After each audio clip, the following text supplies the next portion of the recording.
The Sean Curran, Alf Barbagallo tribute car. Corey Eliasson on the outside. Time to pull the belts tight because here we go out of turn number 4.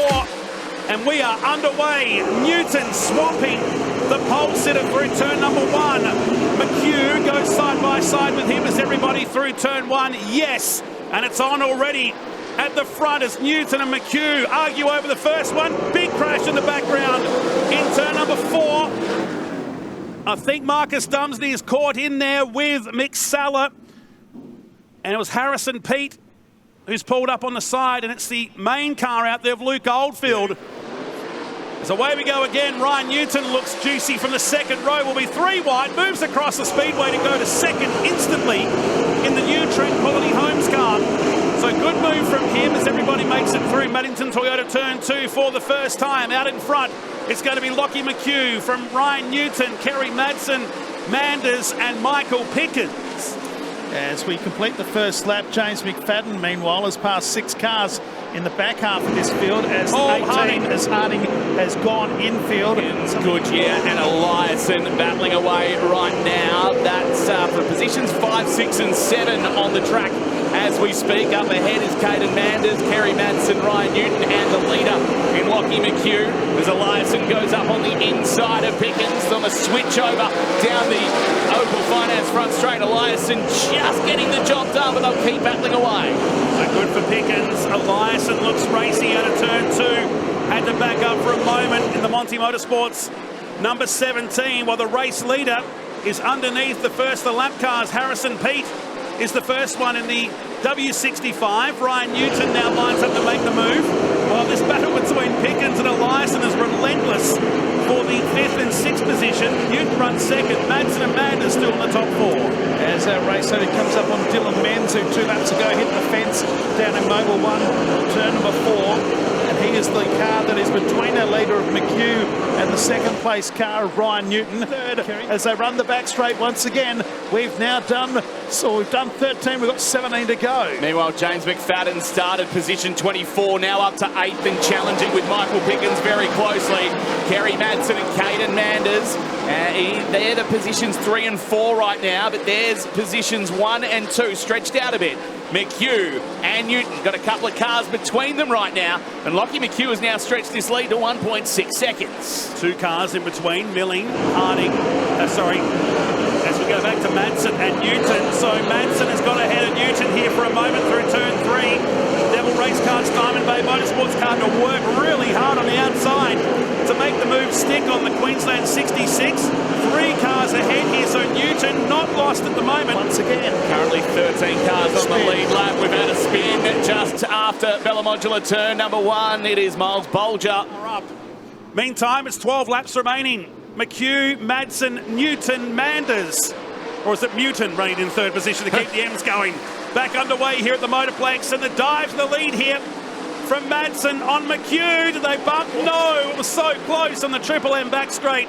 So Madsen makes his feelings known as he moves the race lead here. Side by side, they've swapped the lead twice in the opening lap on this restart, and they do it again. Madsen has taken over this time. Can McHugh fight back? Madsen goes up high, McHugh follows him, and not far behind is Ryan Newton. And these 3 are going to duke it out, you think, with 10 to go.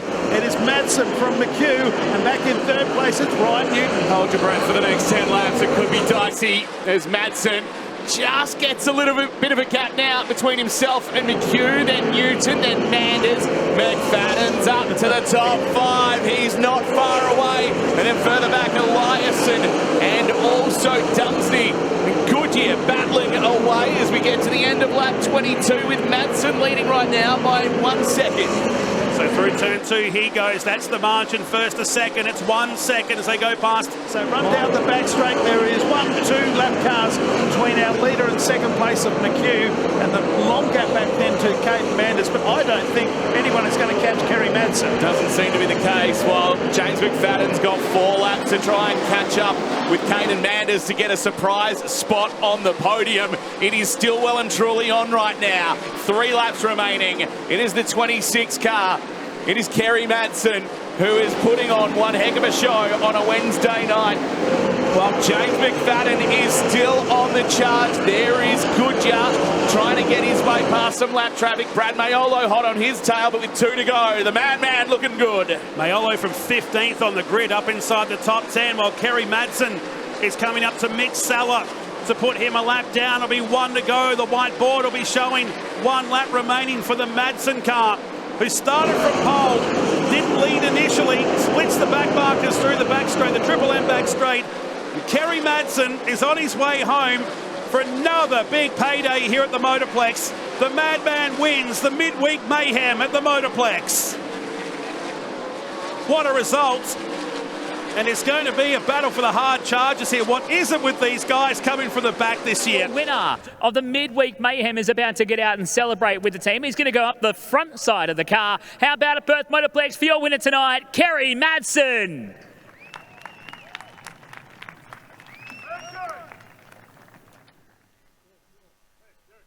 And I think with that kind of celebration, we're going to get stuck into your podium celebrations here.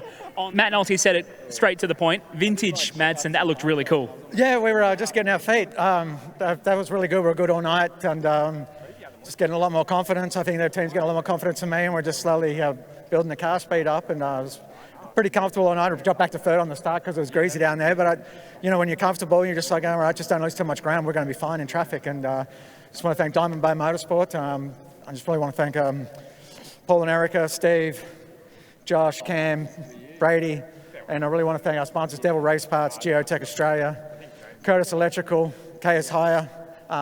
Just good little town, really enjoying it, and unfortunately this is our last weekend coming up, but wish we were just starting. A way to end on a high coming from this?